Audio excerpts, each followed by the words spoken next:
శ్రీగురుభ్యో నమః. ఓం నమో బ్రహ్మాదిభ్యో బ్రహ్మ విద్యా సంప్రదాయకర్తృభ్యో వంశ ఋషిభ్యో మహద్భ్యో నమో గురుభ్యః.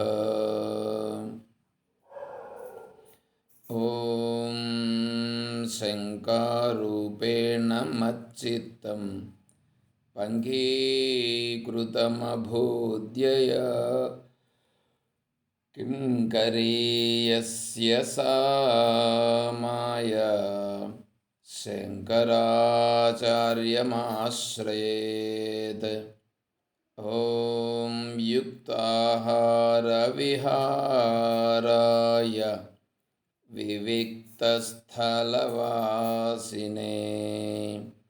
మలయాళయతీంద్రాయ బ్రహ్మనిష్ఠాయ తే నమః. ఓం నారాయణం నమస్కృత్య నరం చైవ నరోత్తమం దేవీం సరస్వతీం వ్యాసం తతో జయముదీరయేత్. ఓం సహనావవతు సహనౌ భునక్తు సహ వీర్యం కరవావహై తేజస్వినావధీతమస్తు మా విద్విషావహై. ఓం శాంతి శాంతి శాంతి. హరి ఓం తత్సత్. ఓం శ్రీ గురుభ్యో నమః. పరిపూర్ణ పరబ్రహ్మస్వరూపులకు ప్రియాత్మ బంధువులారా, ఓం. సార్, నిన్న ఉపాదాన కారణం నిమిత్త కారణం అదే చెప్పమన్నారు కదండి సార్. చెప్పండి. ఉపాదాన కారణం అంటే ఇప్పుడు ఒక వస్తువు అంటే ఫర్ ఎగ్జాంపుల్ ఒక కుండ తయారవ్వాలి అంటే దానికి మెటీరియల్ మట్టి. కుండకి ఉపాదానము మట్టి, కానీ నిమిత్తము అంటే కుండని తయారు చేసేవాడు, అతను కారణం అవుతారు. ఇక్కడ నిన్న మీరు చెప్పిన దాంట్లో సృష్టి పరమాత్మ వల్లనే అవుతుంది, సృష్టి తానే ఉన్నాడు అన్నారు. ఇక్కడ అది చెప్తానన్నారు సార్ ఈరోజు. మీకు ఇంతకుముందు కూడా చెప్పున్నాను. సరే, మీకు ఏమన్నా ఐడియా ఉంటే, కొద్దిగా ఏమన్నా ఐడియా ఉన్నప్పుడు చెప్పండి. అంటే దాని గురించి ఏమన్నా ఐడియా ఉంటే ఇంకా చెప్పండి.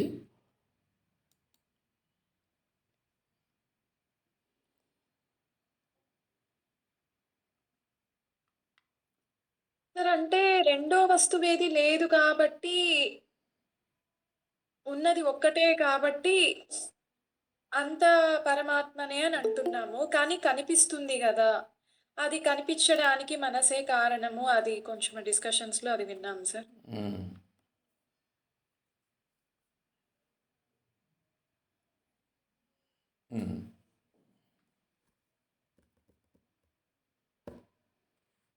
ఇంకా ఎవరన్నా ఏమన్నా చెప్తారా?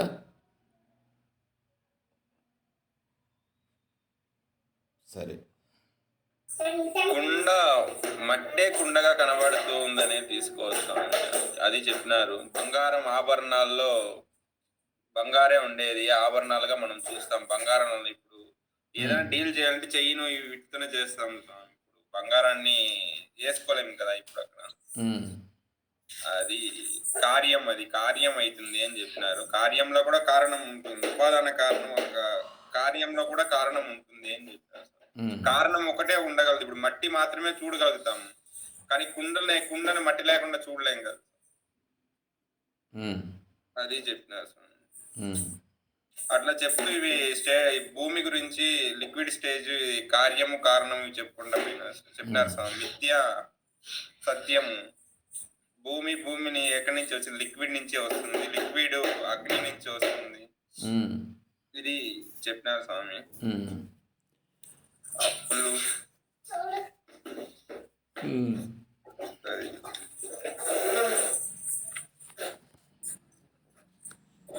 ఉమ్.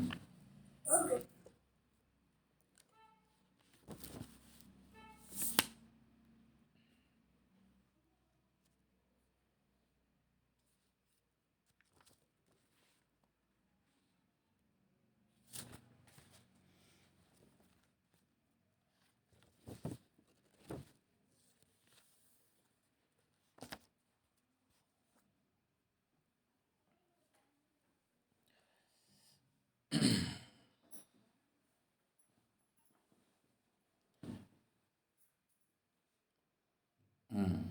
సరే, ఇంకెవరన్నా చెప్తారా ఏమన్నా? సరే.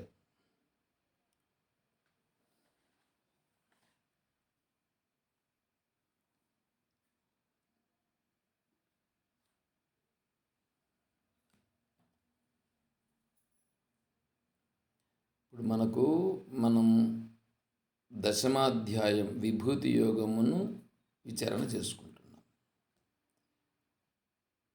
ఇక్కడ విషయం ఏంటంటే ఇదంతా భగవంతుని యొక్క వైభవం అని మనం విచారణ చేసుకుంటున్నాం. ఇంత భగవంతుని యొక్క వైభవం అయినప్పుడు ఇప్పుడు ఆత్మస్వరూపం అది ఒకటే. ఆత్మస్వరూపం ఒకటైనప్పుడు ఈ జగత్ అనేటువంటిది ఒకటి కనిపిస్తూ ఉంది. జగత్తు కనిపిస్తూ ఉంది. ఆత్మస్వరూపము కర్మ చేసేది కాదు, చేపించేది కాదు, వికారము చెందేది కాదు. మరి అటువంటప్పుడు ఈ జగత్ అనేటువంటిది ఎవరు సృజించినాడు, ఎందుకు సృజించినారు? ఈ జగత్తు అనేటువంటిది ఒకవేళ వేరే వాళ్ళు సృజించి ఉంటే మరి ఆత్మకు దానికి వేరు వేరు అయిపోతుంది కదా. అప్పుడు వేరు వేరు అయిపోయినప్పుడు ఆ, ఈ జగత్తు వేరే, ఆత్మస్వరూపం వేరే కదా. ఇప్పుడు ఈ ఆత్మస్వరూపము ఈ జగత్తును ఒకవేళ సృజించి ఉంటే ఆ ఈ జగత్తును సృజించేదానికి మెటీరియల్ అనేటువంటిది ఒకటి ఉంటుంది.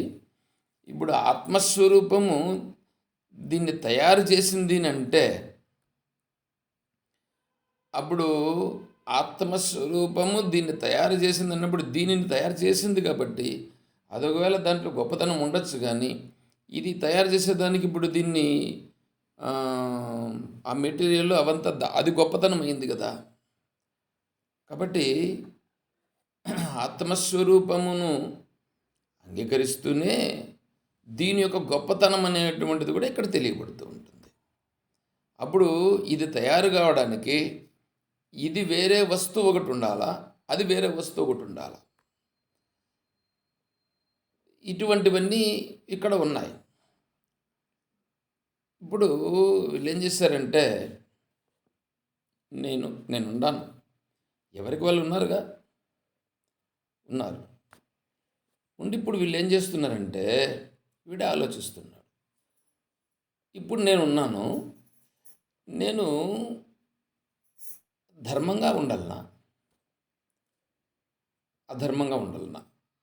ధర్మంగా ఉంటే వీడు కావాల్సింది వీడు అనుభవించట్లేదు, అనుభవించేదానికి కుదరట్లేదు. అన్నింటికీ రిస్ట్రిక్షన్స్. పొద్దున్నే చలిగా ఉంటుంది, లే పడుకుందామనంటే రేపు పొద్దున లేచి అర్ఘ్యప్రదానం చేయరా అంటది. నోటికి రుచిగా ఏదైనా తిందామనంటే అవంతా రజోగుణాన్ని తమోగుణాన్ని కలిగిస్తాయి, అవి తినకూడదంటది. ఎడన్నా ఇష్టం వచ్చినట్లు పోదాము, ఏదైనా సరే చూద్దామనంటే అవంతా రజోగుణ తమోగుణాన్ని కలిగించి నిన్ను పతనం చేస్తుంది, అట్లంతా పోవద్దంటది. రుచికరంగా ఉండేటివి ఏంటున్నా పోయి అక్కడ ఏంటున్నా స్వీకరిద్దామనంటే వాటిని వద్దంటది. భోగలాలసతలు ఉండేటువంటివి చాలా బ్రహ్మాండంగా అనుభవించేటివన్నీ ఉన్నాయి. మనకు ఎవరు వివేకానంద స్వామి వారు చెప్పారు, మీకు అనుభవించేది తెలియదు. అనుభవించాలంటే అమెరికాకి వెళ్ళండి, సౌదీ అరేబియా వెళ్ళండి. ఈ 2 ప్లేసెస్కి వెళితే మీరు అనుభవించేటువంటిది మీకు తెలుస్తుంది. అక్కడవి వాళ్ళకు చెప్పారు, మీకు ఆధ్యాత్మికత అంటే మీకు తెలియదు, ఆధ్యాత్మికత కావాలంటే భారతదేశానికి వెళ్ళండి. వాళ్ళకు ఏమో ఇక్కడుండే ఆధ్యాత్మికతను తెలుసుకోమన్నారు, వీళ్ళనేమో అక్కడ ఉండేదాన్ని అనుభవించే దాని గురించి తెలుసుకోమన్నాడు. తర్వాత అమెరికాలో ఉన్నటువంటి వాళ్ళు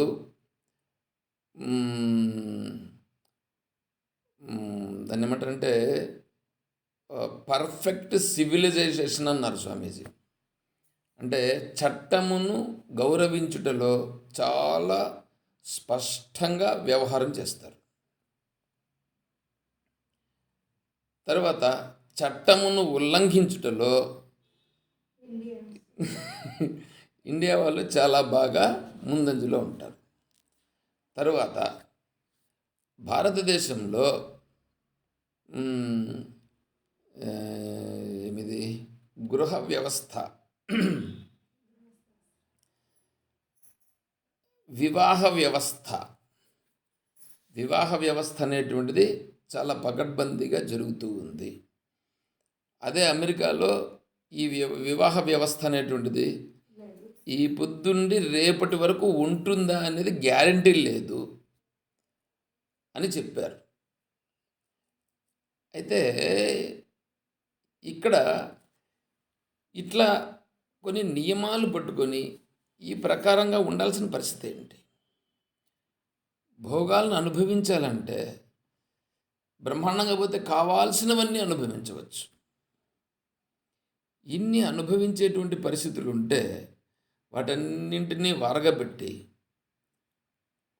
కొన్ని నియమాలని, కొన్ని పద్ధతులని, ఈ ధర్మమని, ధర్మో రక్షతి రక్షిత అని ఎంతసేపు ధర్మాన్ని పట్టుకొని ఇట్లా పోవడం అనేటువంటిది చూపిస్తే అదేదో ఒక ఇరుకు దారి గుండా పోయినట్లుగా ఉంటుంది. చాలా కష్టమైనటువంటి అంశం.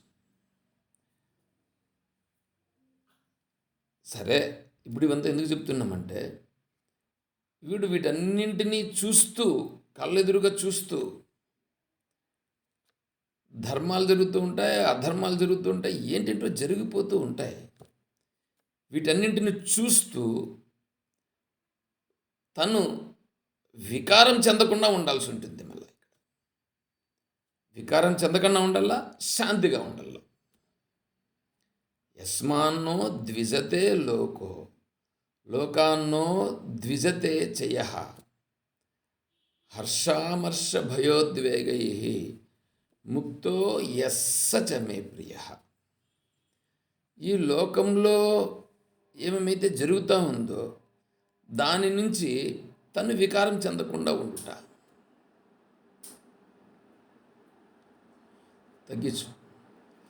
దాని నుంచి వికారం చెందకుండా ఉండుట, తన నుంచి లోకమునకు ఇబ్బంది కలగకుండా ఉండుట.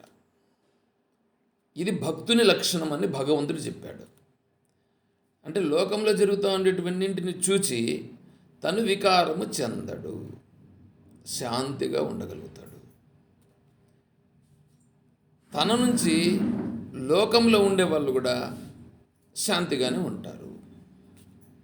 అలా ఉండేవాడు నా భక్తుడని భగవంతుడు చెప్పాడు. సరే, బాగానే ఉంది. ఇప్పుడు ఈ విధంగా నేను వికారం చెందకుండా ఉంటే కదా నేను ధర్మాన్ని ఆచరిస్తాను, ధర్మంగా ఉండగలుగుతాను. అలా ధర్మంగా ఉండగలగడము, తర్వాత శాంతిగా ఉండగలగడము అనేటువంటిది ఏదైతే ఉన్నదో, అలా ఉండాలనంటే నాకొక దృఢమైనటువంటి వివేక జ్ఞానం కలిగి ఉండాలి. ఇది ఎందుకు ఇలా జరుగుతూ ఉంది, దీనికి నేను వికారం చెందాల్సిన అవసరం లేదు అనేటువంటిది నాకు దృఢం కావాల్సి వస్తుంది. అలా దృఢమైనప్పుడు నేను జరుగుతూ ఉండేదాన్ని చూసి నేను వికారం చెందకుండా ఉండగలుగుతాను. లేకపోతే దాన్ని తలుచుకొని మనసులో అక్కడేమీ చేయలేకపోయినా అక్కడి నుంచి వచ్చేసిన తర్వాత అయినా బయట వచ్చిన తర్వాత అయినా అక్కడ వికారం చెందుతూ ఉంటాం. కాబట్టి ఆ వివేకం అనేటువంటిది రావాల్సి వస్తుంది. ఆ వివేకం ఏమిటంటే ఈ జగత్తుని సృజించిన వాడు, ఈ జగత్తును పరిపాలిస్తున్నటువంటి వాడు, ఈ జగత్తులో జరిగేటువంటి వాటన్నింటికీ అన్నీ తెలిసినవాడు ఒకడే. అతనే ఈశ్వరుడు. అతనే ఈ సృష్టిని సృజించినాడు అనేది ఇక్కడ మనకు బాగా దృఢం కావాలి. సరే, సృష్టిని సృజించినాడు, బాగానే ఉంది. ఇప్పుడు సృజించినటువంటి వాడు భగవంతుడు. ఇప్పుడు ఏమనుకుంటున్నామంటే భగవంతుడే ఈ యొక్క సృష్టిని తనే సృజించినాడు. ఇక్కడ మెటీరియల్ తనే అయినాడు, చేసినటువంటిది కూడా తనే అయినాడు. అంటే రెండు తనే అయినాడు అనేటువంటిది. దానిని ఇప్పుడు ఇక్కడ మనం ఊరికే నోటి మాటలతో చెప్పుకోవడం కాదు, అది ఎట్లా చేసినాడు అనేటువంటిది కూడా తెలిస్తే అప్పుడు మనకు అది దృఢమవుతుంది. నోటి మాటలతో ఊరికే భగవంతుడే ఇదంతా అయినాడు అంటే మెటీరియల్ తనే, చేసింది కూడా తనే, రెండు తనే చేసినాడు అని అంటే అని ఊరికే గుడ్డిగా నమ్మినట్లు అవుతుంది. కానీ అది వివేకపూర్వకంగా దృఢమైనటువంటిది కాదు. వివేకపూర్వకంగా దృఢమైనప్పుడు మాత్రమే మనం అక్కడ నిలవగలుగుతాం. లేకపోతే అంత దృఢంగా నిలవలేము. అది సమయానుకూలంగా ఉంటుందే కానీ దృఢంగా నిలవదు. అందుకని మనం ఇప్పుడు ఇక్కడ దాని గురించి విచారం చేయాల్సి ఉంది. శ్వేతాశ్వతర ఉపనిషత్ అని ఒక ఉపనిషత్తు ఉంది. ఆ ఉపనిషత్తులో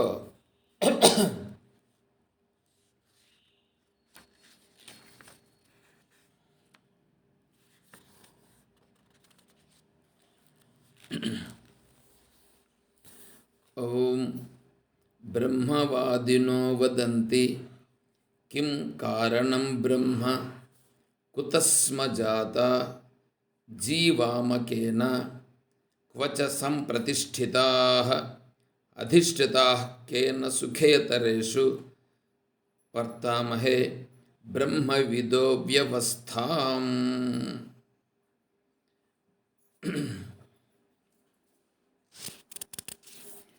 బ్రహ్మవాదులనగా బ్రహ్మస్వరూప నిర్ణయమును ప్రకటించుటయే స్వభావము గలవారలు. అట్టివారుల అందరూ ఏకముగా ఒక్క చోట చేరి ఈ విధముగా చర్చించుచున్నారు.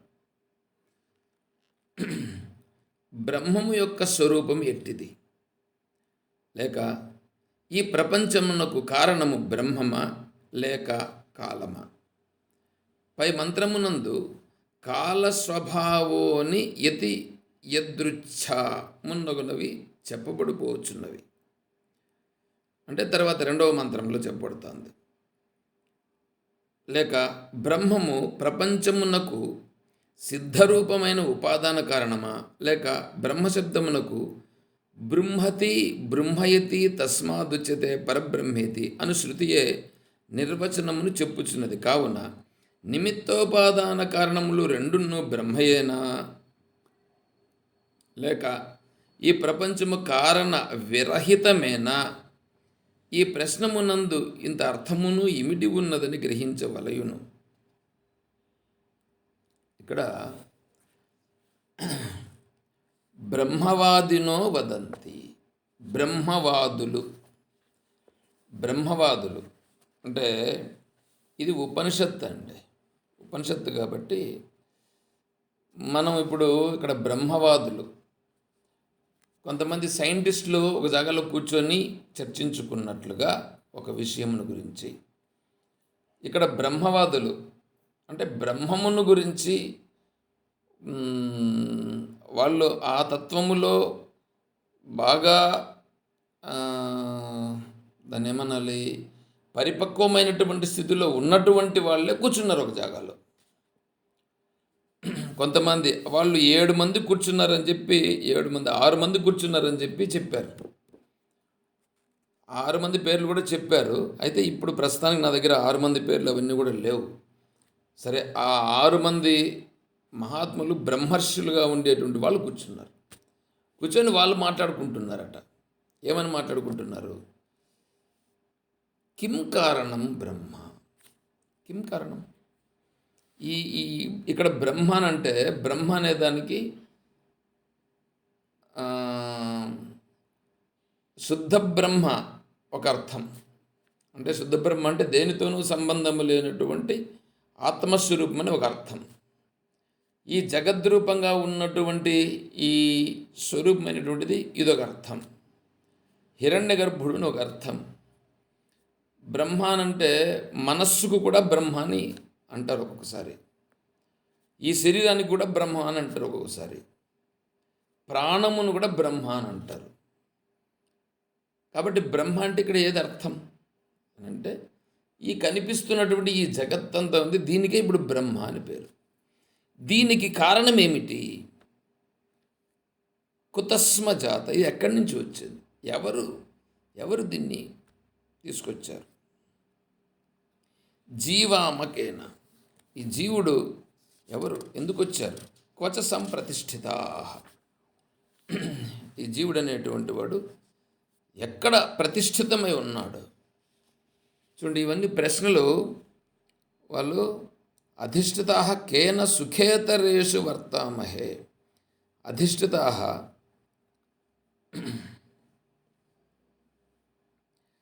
ఎవని వలన ఇక్కడ మనము అధిష్ఠితులమై అనుభవించుచున్నారు. బ్రహ్మవిదో వ్యవస్థాం, ఈ బ్రహ్మవిధులుగా ఉన్నటువంటి వాళ్ళు ఇటువంటి ఈ విషయాలను గురించి ముందర పెట్టుకొని చర్చించుకుంటున్నారు.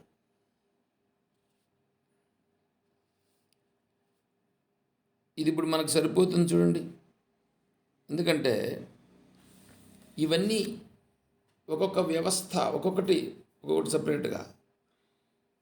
ఈ జీవుడు అనేవాడు ఎందుకున్నాడు? ఈ జీవుడు ఎక్కడి నుంచి వచ్చినాడు? ఎలా వచ్చినాడు? ఈ జీవునికి ఈ జగత్తుకి ఏంటి సంబంధం? ఇప్పుడు నేనుండాను అంటేనే ఈ జగత్ అనేది కనిపిస్తుంది. నేనే లేకపోతే జగత్తు కనిపించదు. కాబట్టి నేను ఎట్లా వచ్చినాను? ఈ జగత్తు ఎట్లా వచ్చింది? అసలు ఈ జగత్తులో ఈ జగత్ ఎందుకండి వచ్చింది? దీనివల్ల ఎవరికండి ప్రయోజనం? నేనున్నాను, నేను కూడా ఎందుకు పుట్టినాను? పుట్టినోడిని ఏందో ఒక పాట ఒకటి ఉంది పాత సినిమాలో, అనుభవించు రాజా అనుభవించు రాజా అని ఒక పాట ఉండదు. ఏదో ఇప్పుడు పాత సినిమా అది. కాబట్టి ఇప్పుడు అనుభవించాలి, కానీ ఇవంతా ఏంటివి అనేటువంటిది ఇక్కడ వచ్చేస్తుంది. కాబట్టి ఈ మహాత్ములుగా ఉన్నటువంటి వాళ్ళు వీటన్నింటిని గురించి చర్చిస్తున్నారు ఇక్కడ. ఏమిటిది? ఇది ఎలా వచ్చింది అనంటే దానిపైన వీళ్ళు చెప్తున్నారు. కాలస్వభావో నియతి యదృచ్ఛ భూతాని యోని పురుష ఇది చింత్యం సంయోగ ఏషాం నత్వాత్మభావాత్ ఆత్మాప్యనీశ సుఖ దుఃఖహేతో. ఇప్పుడు వీళ్ళు సామాన్యులు కాదు. ఇక్కడ విచారణ చేస్తూ ఉండేవాళ్ళు బ్రహ్మవిధులు. బ్రహ్మవిధులు అంటే బ్రహ్మతత్వమును గురించి అనుభవపూర్వకంగా ఉండేటువంటి వాళ్ళు. అట్లాంటి వాళ్ళు కూర్చొని చేస్తూ ఇప్పుడు వీళ్ళు ఇక్కడ చేస్తున్నారు. ఏమంటే ఈ జగత్తుకు కారణము కాలము అని ఒకరు అన్నారు అనుకోండి. అంటే వీళ్ళు ప్రతిపాదించి వీళ్ళు చర్చ ఇక్కడ, అయ్యా కాలమే ఈ జగత్తును సృజించింది.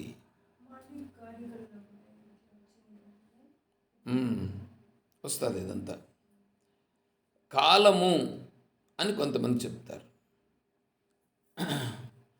అంటే మనం కూడా అంటాం చూడండి, అంతా నా తలరాత అంత టైం ఏమన్నా మాట్లాడితే టైం అంటూ అంటారు. ఏంది టైము? టైం ఏంటి? ఇప్పుడు కాలం నిర్ణయం చేస్తూ ఉందా? కాలం నిర్ణయం చేస్తుందా? ఒకవేళ కాలం నిర్ణయం చేస్తే అప్పుడు కాలాన్ని మనం పట్టుకోవాలా? ఆత్మస్వరూపాన్ని ఎందుకు పట్టుకోవాలి? కాలమే ఒకవేళ సుప్రీం అయితే అప్పుడు కాలాన్ని పట్టుకోవాలి, కానీ భగవంతుని ఎందుకు పట్టుకోవాలి? ఈశ్వరుని రూపం అయితే ఎట్లవుతుంది అప్పుడు? అప్పుడు ఈశ్వరుని రూపం అంటే అప్పుడు కాలం ఒకటి, ఈశ్వరుడు ఒకటి, రెండు అయిపోయినాయి కదా.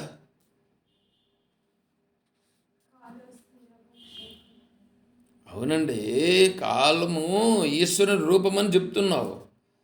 ఇప్పుడు కాలం ఒకటి ఉంది, ఈశ్వరుడు ఒకటి ఉన్నారు కదా, ఇద్దరున్నారు కదా ఇప్పుడు ఇక్కడ.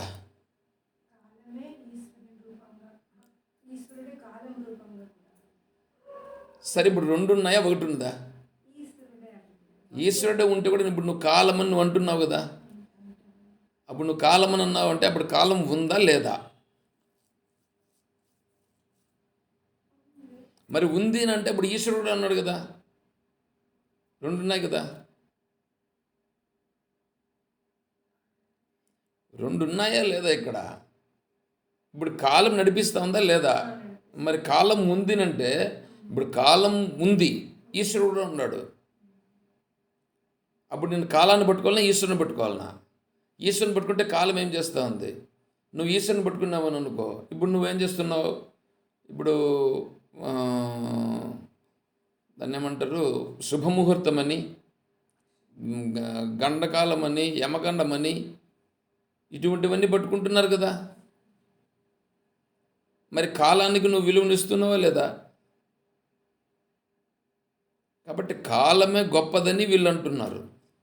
వీళ్ళ కాలంలో ఇప్పుడు అన్నీ జరిగిపోతున్నాయి కదా. కాబట్టి కాలం అనేటువంటి దాన్ని కాల విధులు చెప్తున్నారు. కాలమే ఈ జగత్తును నిర్మించింది అని చెప్తున్నారు. అంటే ఇది నిలవదు, ఇది నిలవదు. ఎందుకంటే కాలం అనేటువంటిది నువ్వు నిద్రలేకు వినావు అనుకో, కాలం అనేటువంటిది ఉందా అంటే లేదు, కాలం పోతుంది. సరే, మళ్ళీ ఇంకొకరు అంటున్నారు, అగ్నికి ఉష్ణత్వము వలె జలమునకు నిమ్న ప్రసారణము వలనే ప్రతి పదార్థమునకు నియతముగా ఉండేటి స్వభావము జగత్కారణమని లోకాయతికులు చెప్పుచున్నారు. ఇదంతా స్వభావం అండి, ఇదంతా స్వభావంగా ఉంది ప్రకృతి అని అంటారు. అంటే ఈ జగత్ ఎట్లా వచ్చిందనే దానికోసమని కొంచెం చెప్తున్నా ఇక్కడ నేను, కొంచెం జస్ట్ ఇంట్రడక్షన్. ఎందుకంటే దాంట్లోకి పోవాలనంటే మనము ఎన్నెన్ని పక్షాలు ఉన్నాయనేటువంటిది కొన్ని చూడాల్సి వస్తుంది. దాంట్లో నైయాయికులు, వైశేషికులు, సాంఖ్యులు, యోగులు వీళ్ళు ఉన్నారు. వీళ్ళు కొంతమంది ఏం చెప్తారంటే అణువుల నుంచి ఈ జగత్తు పుట్టింది అని చెప్పేవాళ్ళు కొంతమంది. తర్వాత ఇంకొంతమంది ఏం చేస్తారంటే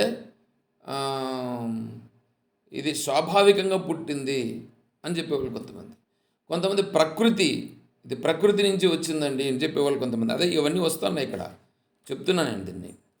జగత్కారణానికి అది స్వభావం అని లోకాయతికులు అని అంటున్నారు. తర్వాత కర్మకారణమని మీమాంసకులు అంటున్నారు. కర్మచేత ఈ జగత్తంతా పుట్టింది అని అంటున్నారు. ఆయా కల్పాది ఎందున్న తత్తత్ ప్రాణికర్మ సాపేక్షముగా ఈశ్వరుని చేత జగత్తు సృజింపబడలేదనియు, యదృచ్ఛ చేతనే ప్రపంచము సృజింపబడుచున్నదనియు నిరీశ్వరవాదులు తలంచుచున్నారు. నిరీశ్వరవాదులని కొంతమంది ఉన్నారు. వాళ్ళు ఈశ్వరుణ్ణి నమ్మరు. వాళ్ళు ఏం చెప్తున్నారు, ఇదంతా యాదృచ్ఛికంగా జరుగుతుందండి. యాదృచ్ఛికంగా జరుగుతూ ఉండేటువంటి దానికి నువ్వు మళ్ళీ ఈశ్వరుని ఎందుకు అంటగడతావు అనేటువంటిది వాళ్ళు చెప్తున్నారు. పంచమహాభూతముల వలన జగత్తు సృష్టింపబడుచున్నదని జగన్నిత్యత్వవాదులు తలంచుతున్నారు. జగన్నిత్యత్వవాదులని కొంతమంది ఉన్నారు. వాళ్ళు పంచమహాభూతాలేనండి దీనికి కారణమని వాళ్ళు అంటున్నారు.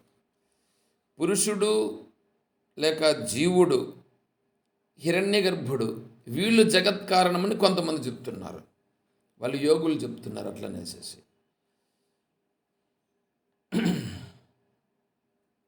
ఇట్లా వీళ్ళు రకరకాలుగా చెప్తున్నప్పుడు దీంట్లో ఇక్కడ ఏమంటున్నారంటే ఇవి ఏవైనా సరే వీటన్నింటినీ మనం ఏం చేయాలంటే ఒకసారి ఆలోచన చేస్తే ఇప్పుడు వీళ్ళు హిరణ్యగర్భుడు పురుషుడు జీవుడు దీనికి కారణమని చెప్పారని అనుకో.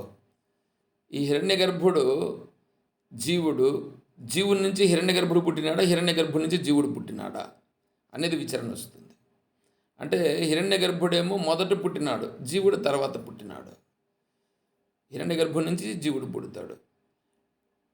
ఏమంటే నేను నేను ఇట్లా డీటెయిల్గా కొద్దిగా ముందుకు పోతున్నాను, పర్లేదు కదా మీకు? సింపుల్గా చెప్పామంటారా? ఒకసారి డీటెయిల్గానే చెప్పండి సార్. ఇది డీటెయిల్డ్గా ఏం కాదు కానీ చెప్పండి సార్ డీటెయిల్డ్గా ఏం కాదు కానీ కొంతవరకు మాత్రం ముందుకు పోతున్నాను నేను. సరే, ఇప్పుడు ఇక్కడ ఏంటంటే ఇప్పుడు వీళ్ళు ఏం చేస్తున్నారు, హిరణ్య గర్భం నుంచి జీవుడు పుట్టినాడు అంటారు. అంటే తండ్రి నుంచి కొడుకు పుట్టినాడు, ఇది సహజం. కొడుకు నుంచి తండ్రి పుట్టినాడు అని చెప్పినట్లుగా ఉంది ఇక్కడ. అంటే జీవుని అనుసరించి హిరణ్య గర్భుడు పుట్టినాడు అని చెప్తే, ఎందుకంటే హిరణ్య గర్భుడు రావాలనంటే పూర్వ సృష్టిలో కర్మలు ఉండాలి, సంస్కారాలు ఉండాలి. ఆ సంస్కారాల కర్మలను బట్టి ఆ హిరణ్య గర్భుడు పుట్టాడు. ఆ హిరణ్య గర్భుడు మళ్ళీ ఈ జీవులందరినీ సృష్టిస్తాడు అని వీళ్ళు చెప్పడం. దానికి ఇప్పుడు ఏంటి, ఆ జీవులను బట్టి హిరణ్య గర్భుడు వస్తే ఈ హిరణ్య గర్భుడు జీవులను సృష్టించినాడు కదా. ఇప్పుడు అంటే ఇప్పుడు ఈ ఈ ఈ జీవుల వలన హిరణ్య గర్భుడు నిలబడి ఉన్నాడు అనేటువంటిది ఇక్కడ నిర్ణయం అవుతుంది. ఇప్పుడు చూడండి, అప్పుడు హిరణ్య గర్భుడు సుప్రీం అయినాడా, జీవుడు సుప్రీం అయినాడా? జీవుడు సుప్రీం అవుతాడు. జీవుడు సుప్రీం అయితే హిరణ్య గర్భునితో పని ఏముంది ఇంకా మరి? ఇప్పుడు ఈ జీవుడు ఇక్కడ ఏం చేస్తున్నాడు, హిరణ్య గర్భుణ్ణి అంటే భగవంతుని ఈశ్వరుణ్ణి ఆరాధిస్తున్నాడు. అరే, జీవుని వలన హిరణ్య గర్భుడు పుడితే వీడు హిరణ్య గర్భుని ఎందుకండి ఆశ్రయించాలి? కాబట్టి ఇది తప్పైపోయి సిద్ధాంతం. కాబట్టి అది నిలబడలేదు. తర్వాత ప్రకృతే జగత్ కారణమని శాక్తేయులు చెప్తున్నారు. వాళ్ళు యోని కారణం, యోని అంటే ప్రకృతి, జగత్ కారణమని, ప్రకృతే కారణమని శాక్తేయులు చెప్తున్నారు. ఏమయ్యా, ప్రకృతి జడము కదా. ప్రకృతి అంతటా ప్రకృతి ఎప్పుడైనా నేనున్నాను, నేను ఇట్లా చేస్తున్నాను ఎవరికైనా చెప్తా ఉందా? అదేం చెప్పట్లేదు. కాబట్టి అది కూడా తప్పే అయిపోతుంది. ఈ పంచమహాభూతముల వల్ల జగత్తు సృష్టించబడింది అని చెప్తున్నారు కదా. ఈ పంచమహాభూతములు ఎప్పుడైనా వాటంతట అవే ఒకదాంతో ఒకటి కలవడం, దాని నుంచి సృష్టిని సృష్టించడం అనేటువంటి ఏమైనా జరుగుతూ ఉందా? అదేం జరగట్లేదు. కాబట్టి అది కూడా తప్పే. తర్వాత యాదృచ్ఛికంగా జరుగుతూ ఉంది అని అంటున్నాడు వీడు. ఇంకొకరు వీళ్ళు నిరీశ్వరవాదులు. ఏమయ్యా, యాదృచ్ఛికంగా జరుగుతుందని అంటున్నావు కదా, నీకు తెలిసి ఏమన్నా యాదృచ్ఛికంగా నీ ప్రమేయం లేకుండా ఏమైనా జరుగుతుందో చెప్పు. ఎందుకంటే ఎప్పుడైనా జరిగేట్లుగా ఇప్పుడు కూడా జరగాలి కదా. అది యాదృచ్ఛికంగా ఏంటో ఒకటి ఏం జరుగుతుంది, ఏది జరగట్లేదు, యాదృచ్ఛికంగా లేదు. ఏదో ఒక కర్త ఒకటి ఉంటేనే జరుగుతుంది, కర్త లేకుండా జరగట్లేదు. కాబట్టి నువ్వు చెప్పింది తప్పే. తర్వాత కర్మ కారణమని మీమాంసకులు చెప్తా ఉన్నారు. కర్మ నడిపిస్తూ ఉంది అని కరెక్టే, కర్మ సిద్ధాంతం ఒప్పుకుందాం. కర్మ స్వతంత్రమా లేదా కర్మ జడమా? అంటే కర్మ స్వతంత్రం కాదు, కర్మ జడం. కర్మ జడం, దానికి వెనకాల ఏదో ఒకటి ఉంటేనే అది పనిచేస్తుంది కర్మ. అంతేగాని కర్మంతట కర్మే ప్రేరేపించి చేయడం అనేది జరగదు. కాబట్టి కర్మ సిద్ధాంతం కూడా తప్పే, అది పోయింది. ఇంకా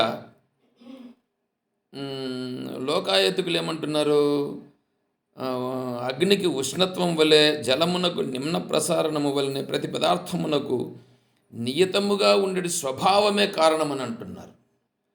స్వభావమే కారణమని అంటున్నారు. అయ్యా, స్వభావమే కారణమని అంటే వాడి స్వభావం అలా నడిపిస్తూ ఉంది అని అర్థం. వాడి స్వభావం అలా నడిపిస్తూ ఉంటే ఆ స్వభావాన్ని గుర్తించేవాడు ఒకడు ఉన్నాడు కదా. ఇక్కడ స్వభావాన్ని గుర్తించేవాడు ఉన్నాడే. ఇప్పుడు గుర్తించేవాడు ఉంటేనే కదా నువ్వు అక్కడ స్వభావం జరుగుతుంది.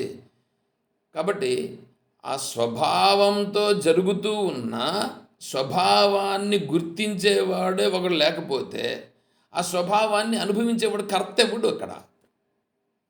కర్త ఉంటేనే కదా వాడు ఇప్పుడు ఇక్కడ ఆ స్వభావం అనేటువంటిది జరుగుతూ ఉంది. కాబట్టి అది కూడా పోయింది. తర్వాత కాలవాదులు అంటే మొదట్లోనే చెప్పేసినాం. కాలం అనేటువంటిది నువ్వేమో కాలం నుంచినే మొత్తం అన్నీ జరుగుతూ ఉన్నాయనంటే ఆ కాలం అనేది నువ్వు పడుకుంటేనే కాలం లేదు, ఏడబోయిందో అది. చూడండి ఎట్లా ఉందో. ఇది నేను ఊరికి అక్కడ సింపుల్గా ఇక్కడ చెప్పాను. తర్వాత అణువుల నుంచి పుట్టింది అనేటువంటి వాళ్ళు. అంటే ఒక అణువు ఉన్నింది, ఆ అణువు 2 అణువు అయింది, 2 4 అయింది, 4 8 అయింది, 8 16 అయింది, 16 32 64 128 256 ఇట్లా 512 ఇట్లా అణువులు విభజన చెంది ఇట్లా ఏర్పడింది అని చెప్పేటువంటి వాళ్ళు నైయాయికులు. ఇవన్నీ సరే, ఒక అణువు 2గా విభజన చెందాలంటే దానంతట అదే విభజన చెందిందా అనేటువంటిది ఒకటి. తర్వాత ఇప్పుడు ఈ డార్విన్ సిద్ధాంతం అనేది ఒకటి ఉంది. ఈ డార్విన్ సిద్ధాంతం ఏంటంటే ఈ పరిణామవాదంగా వచ్చి మనుషులు ఏర్పడలేదు, మొదటలో వేరే ఏదో జీవులు ఏర్పడినాయి, అక్కడి నుంచి పరిణామం చెంది లాస్ట్ కోతులు వచ్చినాయి, కోతుల తర్వాత కోతి నుంచి మనిషి పుట్టినాడు అని ఆయన డార్విన్ చెప్పినాడు. శాస్త్రం అలా చెప్పలేదు. శాస్త్రము అలా చెప్పలేదు. కోతి నుంచి పరిణామం చెందలేదు. కోతులు కూడా ఒక జన్మ, అది కూడా ఒకటే. అంతేగాని ఈ మనుషులు కోతి నుంచి పుట్టలేదు. ఎందుకంటే అలాగని పుట్టినట్లుగానైతే ఇప్పుడు ఒక కోతి కాకపోయినా ఇంకో కోతి అన్న మారాలి కదా మళ్ళా మనిషిగా. ఇవన్నీ యోగ్యత లేనటువంటి మాటలు. సరే, ఇప్పుడు ఎట్లనో కూడా కానివ్వండి. ఇప్పుడు మనకు కావాల్సింది ఏంటి? ఈ జగత్తుకి ఎవరు కారణము, ఎలా సృష్టించినాడు అనేది కావాలి. ఇప్పుడు వీళ్ళు చెప్పినట్లుగా సరే, దీంట్లోకి విషయానికి వస్తాం. ఇప్పుడు వీళ్ళు బ్రహ్మర్షులు కదా, ఇక్కడ బ్రహ్మవాదినో వదంతి వీళ్ళు కదా చర్చించుకుంటున్నారు. వీళ్లకు వీటినన్నింటినీ ఒక్కొక్క దాని గురించి తీసుకొని సిద్ధాంత ప్రకారంగా చర్చించినారు. వీళ్ళందరికీ సిద్ధాంత ప్రకారంగా చర్చిస్తే ఒక్క దాంట్లో కూడా వీళ్ళకు స్థిరముగా నిలవలేదు. ఇది ఎట్లా సృష్టించబడింది అనేటువంటిది వీళ్ళకు కుదరకపోతే అప్పుడు వీళ్ళు ఏం చేశారంటే అందరూ కూడా కుదరలేదండి అనేసి వాళ్ళందరూ తే ధ్యాన యోగానుగత అపశ్యన్ దైవాత్మశక్తిం స్వగుణై నిగూఢాం యః కారణాని నిఖిలాని తాని కాలాత్మయుక్తాన్యధితిష్ఠత్యేకః. ఈ మంత్రము ఎంత దృఢంగా చెప్తా ఉందంటే ఇక్కడ అంత దృఢంగా చెప్తుంది. వీళ్ళందరూ కూడా ఏం చేశారు? ఇప్పుడు వాళ్ళు కూర్చొని వీళ్ళ మైండ్తో చర్చించినారు ఎంతసేపు. మైండ్తో ఈ చర్చించినటువంటివి ఏమున్నాయో వీళ్ళకంటే ముందే ఇంతవరకు చెప్పుకున్నాను చూడండి, నైయాయికులని, వైశేషికులని, అదేవిధంగా సాంఖ్యులని, యోగులని, మీమాంసకులని, తర్వాత వీళ్ళే కాకుండా చార్వాకులని, జైన సిద్ధాంతమని, బౌద్ధ సిద్ధాంతమని వీళ్ళంతా ఉన్నారు. చార్వాకులనంటే భగవంతుడే లేడు అని చెప్పేటువంటి వాళ్ళు. ఈ జన విజ్ఞాన వేదిక వాళ్ళంతా ఆ కోవ కిందికి వస్తారు. వీళ్ళు మామూలుగా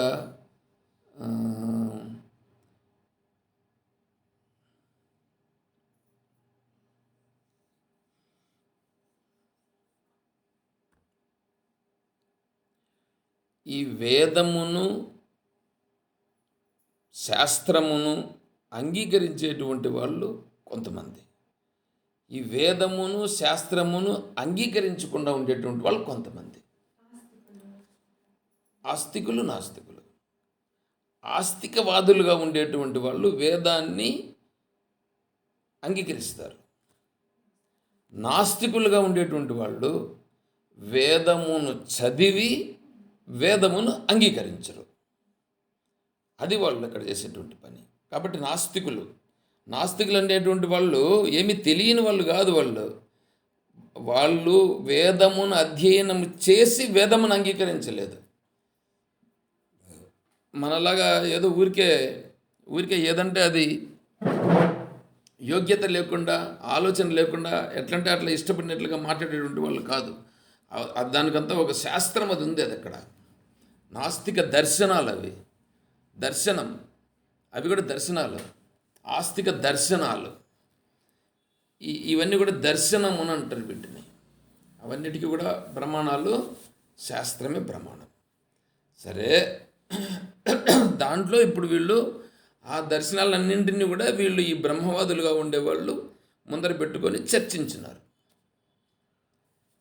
వీటి వలన సృజించబడినదా అంటే వీళ్ళకి ఇక్కడ దృఢము కాలేదు.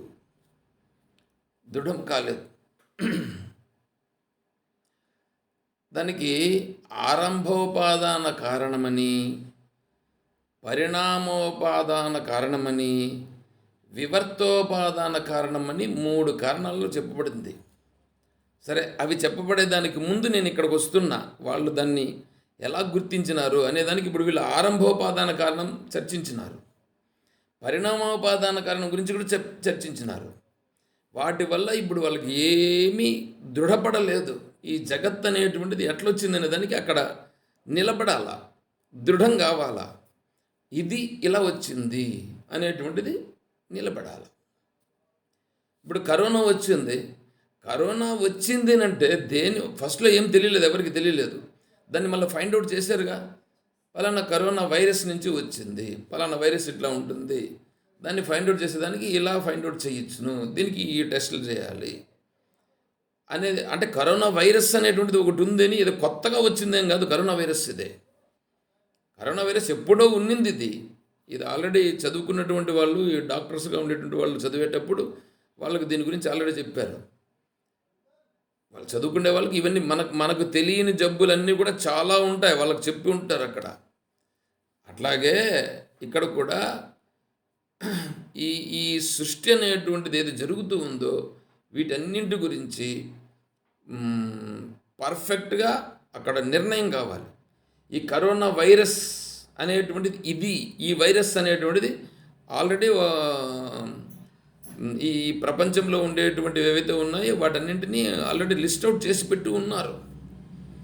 అది చేసి పెట్టి ఉన్నారు. వాళ్ళకు తెలియనటువంటి కూడా కొన్ని ఉంటాయి, ఇంకా ఈ సృష్టిలో ఇంకా ఎన్నో ఉన్నాయి తెలుసుకోవాల్సినటువంటివి. సరే, ఇప్పుడు వాళ్ళు అక్కడ ఉన్నటువంటిది కదా ఇక్కడ ఫైండ్ అవుట్ చేసి పలానా వైరస్ నుంచి వచ్చింది, పలానా జబ్బు ఇది, దీనికి మనం మెడిసిన్ అయితే లేదు, దీనికి మనం జాగ్రత్తలు తీసుకోవాల్సిందే అనేటువంటిది కూడా ఇక్కడ చెప్తున్నారు కదా. అదే విధముగానే ఇక్కడ కూడా ఈ జగత్ అనేటువంటిది ఎట్లా వచ్చింది అనేది ఒక దృఢం కావాలి దానికి. అట్లా కాకుండా ఊరికే మనం ఏదో చేసి అట్లా చేస్తే కుదరదు. ఇప్పుడు మ్యాథమెటిక్స్లో ఒక ప్రాబ్లం ఇచ్చేసి, ఆ ప్రాబ్లం ఇచ్చేసిన తర్వాత ఏం చేస్తారంటే ఆ చాప్టర్కి అంతా వెనక లాస్ట్లో ఆన్సర్స్ని ఇచ్చింటారు. చిన్నప్పుడు మ్యాథమెటిక్స్ బుక్లో ముందు లెక్కలు ఇచ్చేస్తాడు. ఒక 10 చాప్టర్లు ఉంటాయని అనుకోండి, 10 చాప్టర్ల తర్వాత లాస్ట్ ఒక 2 పేజీల్లో ఆన్సర్స్ అనేది ఒక ఉంటుంది. వీడేం చేస్తాడంటే ఇప్పుడు లెక్కేసిన తర్వాత ఆన్సర్ చూస్తాడు. ఆన్సర్ కరెక్ట్గా వచ్చింటే వీడికి ఓకే. వీడేం చేస్తాడు తెలిసిన ఒకసారి వీడికి ఈ ఆన్సర్ రాదు కాబట్టి తప్పు, కాబట్టి వీడేం చేస్తాడు ఏదో ఒకటి చేసి ఆన్సర్ వచ్చేటట్లుగా చేస్తాడు. ఇక్కడ చేస్తే అప్పుడు అది కరెక్ట్ అవుతుందా? అది కరెక్ట్ కాదు. అది ఎందుకు? దానికి ఒక ప్రొసీజర్ ఉంటుంది, ఆ ప్రొసీజర్ ప్రకారమే రావాలి. దాని ప్రకారం వచ్చినప్పుడు ఆ ఆన్సర్ రావాలి. ఒక్కోసారి ఆ ఆన్సర్ కరెక్ట్ కాకపోవచ్చు, ఆ ఆన్సరే రావాలని లేదు, వీడు చేసింది కరెక్ట్గా ఉందా లేదా అది రావాల్సి వస్తుంది అనమాట. అదేవిధంగానే ఈ కరోనా వచ్చింది అంటే కరోనా వైరస్ వల్లనే వచ్చింది, ఇది పర్ఫెక్ట్, అక్కడికి అయిపోయింది. అది వీడికి జలుబు చేసింది, పర్ఫెక్ట్, ఈ జలుబు పలానా కారణం చేసింది, అక్కడికి అయిపోయిందిగా. అది దాన్ని ఏమంటారంటే డయాగ్నోసిస్ అంటారు. అందుకనే డాక్టర్ కోర్సు యొక్క ప్రాధాన్యం చాలా గొప్పది. డాక్టర్ కోర్సు పర్ఫెక్ట్గా చేస్తుంది. అందుకనే డాక్టర్స్ చూడండి, మీరు మీరు ఏ డాక్టర్ నన్ను చూడండి, యాక్టివ్గా ఉంటాడు. ఇంజనీర్స్ యాక్టివ్గా ఉండరు. ఇంజనీర్స్ వాళ్ళు తినేది బాగా అనుభవించే దాంట్లో ఉంటారు, వాళ్ళు బాగా సంపాదిస్తూ. కానీ డాక్టర్స్ ఏంటంటే వాళ్ళు పర్ఫెక్ట్గా ఉంటారు. ఎందుకంటే వాళ్ళు సైన్స్ స్టూడెంట్స్, వాళ్ళు చాలా పర్ఫెక్ట్గా ఉంటారు. ఇది ఎందుకు వచ్చింది, ఎలా వచ్చింది, వాళ్ళు మాట్లాడే మాటలు కూడా పర్ఫెక్ట్గా ఉంటాయి. చాలా సింపుల్గా కూడా ఉంటారు వాళ్ళు. మిగిలిన వాళ్ళందరూ ఎట్లుంటారంటే బాగా అంతా అడార్నమెంట్, అంతా డెకరేషన్ చేసుకుని అన్నీ అనుభవిస్తూ ఉంటారు. కాబట్టి వివేకం అనేటువంటిది వాళ్ళను, ఎంత వివేకం ఉంటే అంత సింపుల్గా ఉంటారు వాళ్ళు ఎవరైనా కానీ. అదేవిధంగానే ఈ జగత్ అనేటువంటిది ఎట్లొచ్చింది అనేటువంటిది ఏం కావాలా, దృఢం కావాలి.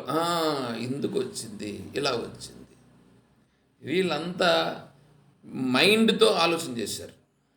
మైండ్తో ఆలోచన చేసి చర్చ చేసి చేసి చేసి చేసి కుదరలేదు. పైగా మనస్సు ఏమైపోయిందంటే కొద్దిగా కలుషితమైనట్లుగా అయ్యింది. అందుకని ఏం చేశారంటే ఇప్పుడు ఈ బ్రహ్మవాదులందరూ కూడా కూర్చొని అక్కడ కూర్చొని అందరూ ధ్యానములోనికి వెళ్ళిపోయారు.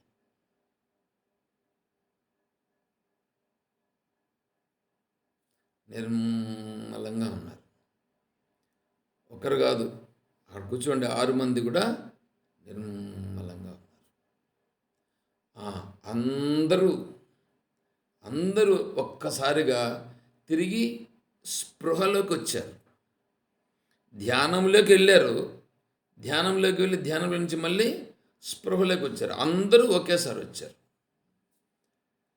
అందరినీ ధ్యానంలోకి పోయేటట్లుగా చేసింది ఎవరు, అందరినీ స్పృహలోకి వచ్చేటట్టుగా చేసింది ఎవరు, ఇది ఇప్పుడు మళ్ళీ వాళ్ళకి ప్రశ్న.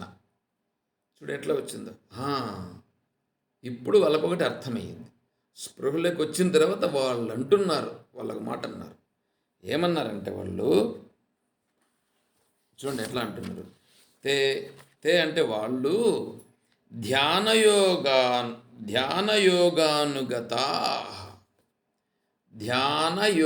అనుగత, వాళ్ళు ధ్యానంలోకి వెళ్ళిపోయారు ఆటోమేటిక్గా. అపశ్యన్, వాళ్ళకప్పుడు ఆ ధ్యానమునందు అపశ్యన్ చాలా స్పష్టమైనది. ధ్యానములో వాళ్ళకి స్పష్టమైంది. ఏమని స్పష్టమైంది? దేవాత్మశక్తిం. ఇదంతా ఎవరిది? దైవాత్మశక్తి, దైవశక్తి చేత ఇది ఏర్పడింది. స్వగుణై నిగూఢాం, స్వగుణై దేవాత్మశక్తి స్వగుణై నిగూఢాం. ఈ 3 పదాలు ఉన్నాయండి. ఈ మూడు పదాలు గుర్తుపెట్టుకోండి.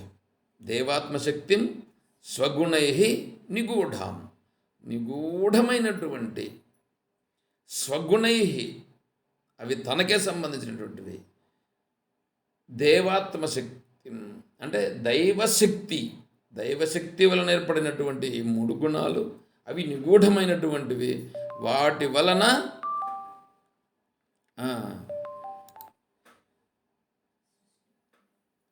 ఉండు ఒక నిమిషం, వీళ్ళకి సౌండ్ తగ్గించి పెట్టినట్లుగా ఉండను నేను. ఉండదు సౌండ్. యహ కారణాన్ని నిఖిలాని తాని. యహ కారణాన్ని, ఇది కారణం. ఏది కారణము? ఈ దైవాత్మశక్తి ఉందే, దైవాత్మశక్తి అనేటువంటిదే ఇది కారణమయ్యింది. నిఖిలాని అంటే ఈ సర్వమునకు అదే కారణం. ఈ సర్వమునకు అదియే అధిష్టానమై, వీళ్ళు ఏవైతే అన్నీ చెప్పారో వీటన్నింటికి అదే అధిష్టానంగా ఉండి ఇవన్నీ జరుగుతున్నది అని వాళ్ళు గుర్తించారు. ఇంతవరకు ఏవేవైతే చర్చించుకున్నారో వాటన్నింటికీ వెనకాలండి ఇదే ఏది దైవాత్మశక్తి చేతన ఇది ఏర్పడింది. అంటే దైవాత్మశక్తి అనేటువంటి దాన్నే భగవంతుడు ఏమన్నాడంటే దైవీ హేష గుణమయి మమ మాయా దురత్యయ మామేవయే ప్రపద్యంతే అని అన్నాడు భగవంతుడు. అంటే దైవీ హేష గుణమయి మమ మాయ, మమ మాయ, నా మాయ ఇదంతా. నా మాయ అనంటే అది మాయ అంటే ఏంటి అనేది మనం తెలుసుకోవాలి. మాయ అంటే ఉన్నది అని ఒకటి, ఇంకా రెండవ దాన్ని ఏమంటారంటే అది చూస్తూ ఉన్నప్పుడు కనిపిస్తూ ఉంది, విచారణ చేస్తే కానీ లేకుండా పోతుంది. అది నిజంగా ఉంది అనిగనంటే దాన్ని అపహ్నవము అనేమో చెప్పినారు.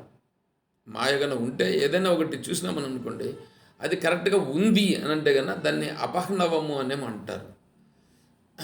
అదని నేను గుర్తుపెట్టుకున్నాను. దాన్ని మళ్ళీ నేను చూసి చెప్తా, కరెక్ట్ వర్డ్ రేపు చెప్తాను నేను దాన్ని. మళ్ళీ మనం చూస్తూ ఉన్నప్పుడు ఉండి విచారణ చేయగా నీకు ఏదైతే ఉందని నువ్వు గుర్తించినావో ఆ గుర్తించినటువంటిది దాని యొక్క నిజస్వరూపం అది కాదు అని తెలిసి నీకు ఇంతవరకు తెలియబడినది ఏదుందో అది లేకుండా అయిపోవడం. అంటే నీ విచారణ వలన అది కాకుండా అయిపోవడం. అది కాకుండా అయిపోవడం అని అంటే ఇప్పుడు ఇక్కడ విషయం ఏంటంటే నీకు ఎదురుగా ఒకటి కనిపిస్తూ ఉంటుంది. నువ్వు చూసినప్పుడు అదేని అనుకుంటావు. దూరం నుంచి ఒకడు వస్తూ ఉన్నాడు. వీళ్ళు కొంతమంది బ్రాహ్మణులు అక్కడ కూర్చొని ఉన్నారట. కూర్చొని ఉంటే దూరం నుంచి కొంతమంది వస్తున్నారు. వాళ్ళు చూస్తూ ఉంటే జిట్లు పెట్టుకొని ఉన్నారు.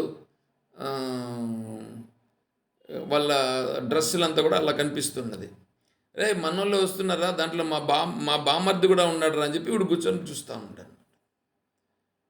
అంటే ఎందుకంటే వీడికి ఎవరు కనిపిస్తున్నారు అక్కడ? వీడి బామర్ది కనిపించినాడు. ఆడు మనిషి వస్తున్నాడా లేదా? వస్తున్నారు. దాంట్లో వీడి బామర్ది కూడా కనిపించినాడు. సరే మా బామర్ది వస్తానని చెప్పి వీడు చాలా ఏదో ఇది చేస్తున్నాడు. తీరా వాడు దగ్గరికి వచ్చేటప్పటికి వీడు బామర్ది కాదు. అక్కడ ఆడు ఉన్నటువంటిది వేరే వ్యక్తి. వీడు ఇప్పుడు చూసింది ముందు నుంచి ఏమనుకున్నాడు? మా బామర్ది అనుకున్నాడు. తీరా చూస్తే బామర్ది కాదు, వేరేవాడు. అంటే ఇప్పుడు వీడు చూచినప్పుడు వీడికి బామర్ది కనిపించి అన్నాడా, కనిపించకుండా అన్నాడా? కనిపించి అన్నాడు. వీడు బామర్దిని కనిపించే అన్నాడు. కానీ వాడు దగ్గరికి వచ్చేటప్పటికి తీరా వాడు బామర్ది కాదు. ఇంతవరకు వీడి మనస్సులో అనుకున్నది, బామర్దిని గురించి ఏంటంటూ అనుకున్నది, ఇవంతా ఏమైనాయి? ఇవన్నీ కూలిపోయినాయి, లేకుండా అయిపోయినాయి. అదే విధముగా అంటే ఆడ ఉన్నది ఏదో ఉంటుంది. అది ఆ ఉన్నది ఏదుందో దానిని నువ్వేమనుకుంటున్నావు అంటే నువ్వు ఇంకో రకంగా అనుకుంటున్నావు. నువ్వు విచారణ చేస్తే అంటే నీకు కంటికి కనిపిస్తుంది ఒకటి, విచారణ చేస్తే తెలిసేది ఒకటి. ఏమంటే విషయం కొద్దిగా ఏమన్నా బుర్రకు పని చేసేట్లుగానే ఉందా? ఇక్కడ ఆలోచింపజేసేట్లుగా ఉందా? లేకపోతే ఇదేమన్నా కట్టుకథల్లాగా ఉన్నాయా? ఏమన్నా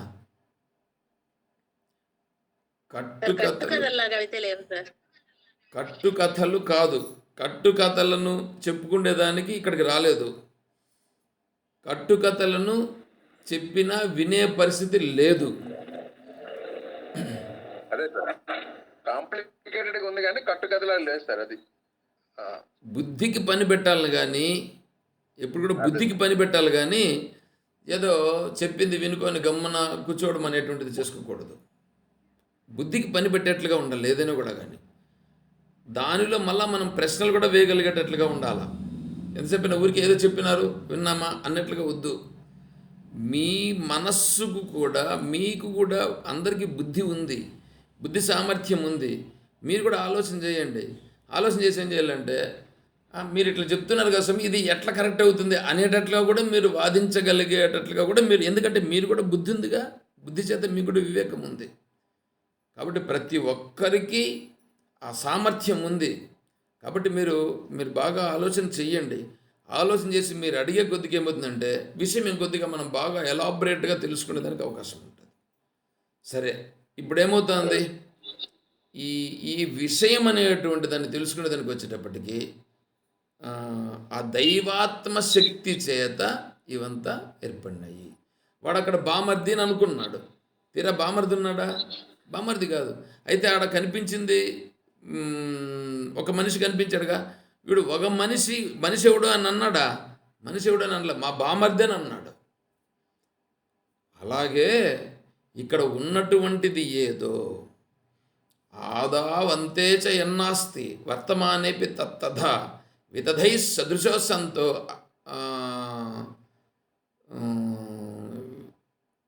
అవితదా తథా ఆదౌ అంతే చ యన్నాస్తి. ఆదౌ మొదటలో, అంతేచ చివరిలో. మొదటలో లేదు, చివరిలో లేదు. ఆదౌ అంతేచ యన్నాస్తి, ఏది లేదో వర్తమానేపి నీకు మాత్రం మధ్యలో కనిపిస్తోంది. మధ్యలో కనిపిస్తూ ఉండదని నీకు మధ్యలో మొదల్లో లేదు, చివరిలో లేదు, కానీ మధ్యలో కనిపిస్తూ ఉండేదాన్ని మాత్రం నువ్వు పట్టుకొని ఇది ఉంది, ఇది సత్యమని నువ్వు అంటున్నావు. భగవద్గీతలో 2వ అధ్యాయంలో అవ్యక్తాదీని భూతాన్ని వ్యక్తమధ్యాని భారత అవ్యక్త నిధనాన్యేవ తత్రకా పరిదేవన. ఈ భూతములు కనిపిస్తున్నాయే, ఈ శరీరాలు కనిపిస్తున్నాయే, శరీరాలు అంటే భూతాలండి. భూతాలంటే మీరు అడవుల్లో ఉంటాయని లేకపోతే ఇంకేదో భూతం అని అనుకోదండి. ఆ భూతాల కంటే ఈ భూతాలే నిజమైనటువంటివి. ఏవి ఈ శరీరాలు కనిపిస్తున్నాయి కదా, వీటిని భూతములను అంటున్నారు. అవ్యక్తాదీని భూతాని. మొదటలో ఇవి పుట్టక ముందు ఇవి ఎలా ఉన్నాయో ఎవరికైనా తెలుసా? నేను పుట్టక ముందు ఎక్కడున్నానో ఎలా ఉన్నానో ఎవరికైనా తెలుసు? తెలియదు. శరీరం పోతుంది, తర్వాత ఎక్కడికి పోయినానో ఎలా ఉన్నానో ఎవరికైనా తెలుసు? అవ్యక్త నిధనాని అంటే ఇది అయిపోయిన తర్వాత ఎక్కడికి పోయిందో ఏముందో తెలియదు, మధ్యలో మాత్రము కనిపిస్తుంది. మొదట లేకుండా చివర లేకుండా మధ్యలో మాత్రం కనిపిస్తూ ఉండేదాన్ని. దానికోసం ఎందుకయ్యా నువ్వు బాధపడుతున్నావు? తత్ర కా పరిదేవన. భగవంతుడు అర్జునుడిని అడుగుతున్నాడు. మనమంతా చేస్తున్నది అదే కదా. ఇప్పుడు విచారణలో చూసుకో, నువ్వు ఏదైతే ఉందో, నువ్వు నిద్ర లేవక ముందు ఈ సృష్టి ఉందా? సృష్టి ఉంది, నేను ఇక్కడ పడుకున్నాను, నేను లేచినానని అర్థండి. అంటే మీరు బాగా విచారణ చేయట్లేదు అని అర్థం. ఎందుకంటే దాన్ని ఇంకా మీరు సృష్టివాదమని తర్వాత అజాతవాదమని ఇవి 3 వాదాలు ఉన్నాయి. దాంట్లో సృష్టి ఉంది, ఆ సృష్టిలో నేను ఉన్నాను, నేను పడుకొని ఈ సృష్టిలో పడుకున్నాను, మళ్ళీ నేను లేచినాను అంటే నువ్వు దృష్టివాదంలో ఉన్నావు అని అర్థం. దాంట్లో నుంచి ఇంకా నువ్వు పరిపక్వత చెందాలి. పరిపక్వత చెంది కొద్దిగా విమర్శనాత్మక దృష్టికి వస్తే, విచారణ పరుడు అయితే ఇప్పుడు నేను చూస్తే కనిపిస్తూ ఉంది ఇది అనేది వస్తావు నిర్ణయానికి. అప్పుడు దృష్టివాదం వస్తుంది. దృష్టి ఉంటే సృష్టి ఉంది, దృష్టి లేకపోతే సృష్టి లేదు. కాబట్టి ఇప్పుడు ఏంటి, నేను పడుకొని నిద్రపోయినానంటేనే ఈ సృష్టి అంతా కూడా లయించబడిపోయింది. ఎక్కడుందో ఎవరికేం తెలుసు? అసలు ఉందో లేదో చెప్పేటువంటి వాడు ఎవడు? అయ్యా బయట ఉంది కదా సృష్టి, అయ్యా బయట అనేటువంటిది అసలు లేదయ్యా. ఎందుకంటే సృష్టి ఉంది అని చెప్పేటువంటి వాడు ఉంటే ఉంది, కానీ సృష్టి గురించి చెప్పేవాడే లేకుండా పోతే ఇంకేడుంది చెప్పండి. నేను రూమ్లో ఉంటానండి. ఈ రూమ్లో ఉండి పొద్దున్నే వాకింగ్ పోయి వచ్చేసిన తర్వాత ఇక్కడ ఉంటాం. మళ్ళీ ఇప్పుడు క్లాస్ టైంకి మళ్ళీ లేచి బయట పోతాం. అప్పుడు చూస్తే అంతా ఏంటంటే కనిపిస్తూ ఉంటుంది. వాళ్ళందరూ ఉండారా లేరా అనేటువంటిది నాకేమన్నా ప్రయోజనం ఏమన్నా ఉందా? ఏమేమి జరుగుతుందో చంద్రబాబు నాయుడు గారు ఈ 2-3 రోజులుగా ఏంటో ఈ పక్కంతా కూడా తిరిగినంట. ఆ పేపర్లు కూడా ఏంటంటో జరిగి ఉంటాయి. అసలు పేపర్ చూడడం లేదు, న్యూస్కి సంబంధించినటువంటి ఫోన్లో అవన్నీ చూడడం లేదు. ఏమి జరుగుతున్నాయో కూడా నాకు తెలియదు. అసలు నాకు ఇప్పుడు ఆ సృష్టి ఉందా? నాకైతే ఆ సృష్టి లేదు. చంద్రబాబు నాయుడు వచ్చిన ఊరిలోనే నేను ఉన్నాను. నాకు ఆ చంద్రబాబు నాయుడు ఎప్పుడొచ్చాడో, ఏం చేశాడో, ఉన్నాడో, పోయినాడో, ఎవరెవరికి ఏమేమి చేశారో కూడా నాకు అవసరం లేదు. అంటే ఇప్పుడు నా నా నా ప్రపంచంలో ఆ సృష్టి అనేటువంటిది ఏమీ లేదు. మరి నాకంటూ ఒక ప్రపంచం ఉంది. ఇప్పుడు నాకుండే ప్రపంచం ఏమిటి అంటే, నాకుండే ప్రపంచం నాకుంది. నేనేదో విచారణ పరునై ఈ విచారణ చేస్తూ ఈ విచారణకు సంబంధించిన విషయాల్లో నేను ఇప్పుడున్నాను. నేను అంటే నా దృష్టిలో ఉండేటువంటి ప్రపంచం ఏంటంటే, ఈ జగత్ ఏమిటి, ఈ జగత్తుని ఎవరు సృష్టించినారు, ఎందుకు సృష్టించినాడు, ఎట్లా సృష్టించాడు, ఇప్పుడు ఇది ఉంది నా నా సృష్టి, నా నా నా యొక్క ప్రపంచం. మిగతా వాళ్ళ ప్రపంచం అదేంటంటే ఉంటుంది. అప్పుడప్పుడు ఇటు కూడా వస్తూ ఉంటారు మిగతా వాళ్ళు కూడా కొంతమంది. దీంట్లో ఇవేవేంటో జరుగుతున్నాయి. చూడండి ఎట్లా ఉంటుందో. నేను బయట పోతే ఈ ప్రపంచం అనేటువంటిది నాకు ఒకటి ఉంది అనేటువంటిది తెలుస్తూ ఉంటుంది. కాబట్టి కనిపించేది ఒకటి, ఉండేది ఒకటి. ఇప్పుడు నేను విచారణ చేస్తున్నాను. విచారణ చేస్తే ఇప్పుడు ఏదో ఉంది. నిద్రపోయాను. నిద్రపోతే ఏముంది? అసలు ఏం లేదు, ప్రపంచమే లేదు. ఇప్పుడు ఎవరెవరు ఏమేమయ్యారో, ఎక్కడున్నారో, ఎలా ఉన్నారో ఏమీ లేదు. దానికి సంబంధించి నేను ఏమైనా వికారం చెందుతున్నాను? ఏమీ వికారం చెందట్లేదు. అదేవిధంగానే నిద్రపోయిన వెంటనే నా ఇంద్రియములన్నీ కూడా బాగా వెనుకకు ఆకర్షింపబడి ఇది అక్కడ అణిగిపోతున్నాయి. అప్పుడు ఈ ప్రపంచం అనేటువంటిది ఏమీ లేదు. తిరిగి పొద్దున్నే లేస్తున్నాం. పొద్దున్నే లేస్తున్నామంటేనే లోపల నుంచి మళ్ళా పైకి ఒకటి వచ్చి అన్నీ చూడండి ఒకటొకటి విసిరివేసినట్లుగా అన్నీ పైకి వచ్చి కళ్ళు తెరిచిన వెంటనే రూపాలన్నీ కనిపిస్తాయి. చెవులు పనిచేయడం ప్రారంభించిన వెంటనే శబ్దాలన్నీ వినిపిస్తాయి. చర్మం ఉంది అనేటువంటి భావన వచ్చిన వెంటనే చలి, నీకు వేడి, ఇదంతా అనిపిస్తుంది. ఇవన్నీ కనిపిస్తూ వస్తాయి. నాలుక ప్రభావం వచ్చిన వెంటనే దానికి రుచి, ఇవన్నీ కూడా కనిపిస్తాయి. అసలు ప్రాణం ఆడుతూ ఉందా అనేటువంటి విషయం కూడా మనకు తెలియదు. చూసుకొని నిద్రపోతే అంటే ప్రాణం కూడా లేదు, కానీ ప్రాణం అక్కడ ఆడుతూ ఉంటుంది. సరే, అది ఎందుకు ఆడుతూ ఉంటుంది అనేటువంటిది అది మళ్ళీ తర్వాత వేరే ప్రశ్న వస్తుంది. కానీ దానిని కూడా గుర్తించేటువంటిది కూడా లేదు, అంటే దానికి సంబంధం కూడా లేదు. కాబట్టి నిద్ర లేకపోయినప్పుడు ప్రపంచం అంతా ఏమీ లేదు. ఈ ప్రపంచాన్ని అంతా మళ్ళీ ఏం చేసినాడు, నిద్రలో నుంచి వచ్చినప్పుడు అన్నింటిని వీడే విసిరి వేసేస్తాడు. అన్నింటినీ విసిరి వేసి బయటంతా కూడా పెట్టి దాన్ని అంతా చూస్తున్నాడు వీడే. సరే, ఇప్పుడు ఇది ఏంటి, వీడు అవ్యక్తాదీని భూతాన్ని, వీడు పైకి లేవకముందు ఎడిగినాడో ఎవరు చెప్పేవాడు, లేచినాడు. లేచిన తర్వాత ఇదంతా బయటపడుతూ ఉంది. మళ్ళా సాయంకాలం అయింది, మళ్ళీ ఏమైపోతున్నాడు, మళ్ళీ అలసిపోతున్నాడు, మళ్ళీ పడుకుంటున్నాడు, మళ్ళీ ఏమైపోతున్నాడు, మళ్ళీ పోతా ఉంది. చూడండి ఎట్లా ఉంది ఇప్పుడు పరిస్థితి. అవ్యక్తాదీని భూతాన్ని వ్యక్త మధ్యాహ్న భారత అవ్యక్త నిధనాన్యవ తత్రకా పరిదేవన. మొదట్లో లేదు, చివరిలో లేదయ్యా, మధ్యలో ఉంది. మధ్యలో కనిపిస్తూ ఉంది. ఈ కనిపిస్తూ ఉండి అది లేకుండా పోతా ఉందే, దానిని అనిర్వచనీయం అని అంటారు.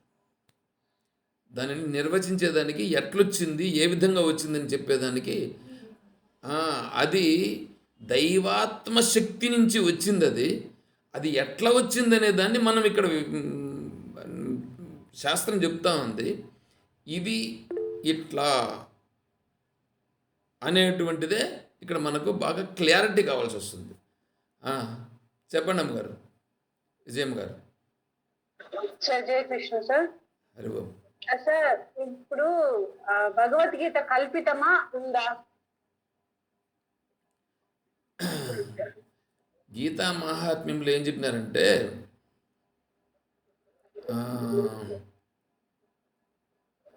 ఏమది